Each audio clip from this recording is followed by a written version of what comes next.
Eksperti i shëndetit publik jep alarmin, hantavirusi është në Shqipëri, jasi është futur.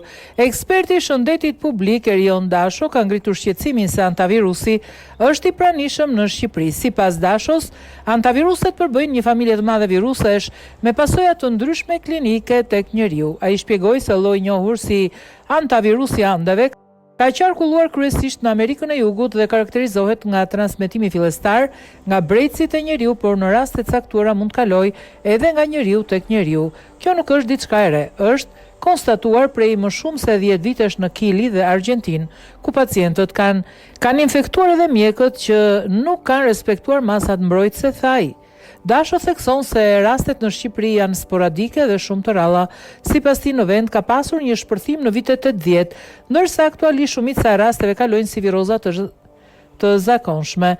Megjithatë, ai paralajmëron se në rastet me komplikacione hantavirusi mund të jetë agresiv dhe të ketë dekshmëri më të lartë krahasuar me vende të tjera europiane. Sipas ekspertit, një nga burimet kryesore të infektimit është kontakti me brecit, veçanërisht minjtë e arrave, si edhe me jashtëqitjet dhe urinën e tyre.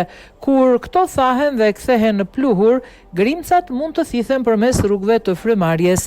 Ai shton se mënyra të tjera infektimi përfshin edhe kafshimin e brecëve ose konsumimin e ushqimit të kontaminuar prej tyre. Hantaviruset janë një familje e madhe virusesh me pasoja të ndryshme klinike tek njeriu. Hantavirusi në fjalë njihet si në Amerikën Jugore. Karakteristika e hantaviruseve janë kalimi nga brecit e njeriu. Hantavirusi i andeve ka edhe mundësinë e kalimit nga njeriu te njeriu.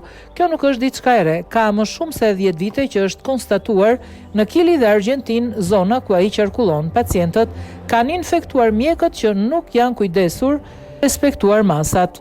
Rastet në Shqipëri janë sporadike, numërohen me gishtat e dorës. Ka pasur një shpërthim në vitet 80, por momentalisht janë shumë të ralla. Shumica e rasteve kalojnë si një virozë e zakonshme, por në rastet me komplikacione, variantet që transmetohen në Shqipëri janë agresive dhe kanë një vdekshmëri më të lartë në krahasim me hantaviruset që janë në Gjermani apo vende të tjera.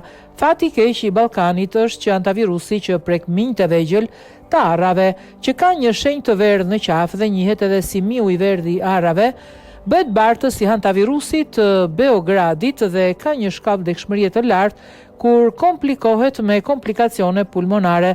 Ky virus e ka prekur Shqipërinë, është aktiv prej disa dekadash, varet vetëm nëse qytetarët kanë kontakt me jashtëqitjen dhe urinën e minjve. Kur ato nuk pastrohen dhe thahen, më pas kthehen në pluhur dhe grimcat mund të merren nëpërmjet rrugëve të frymarrjes.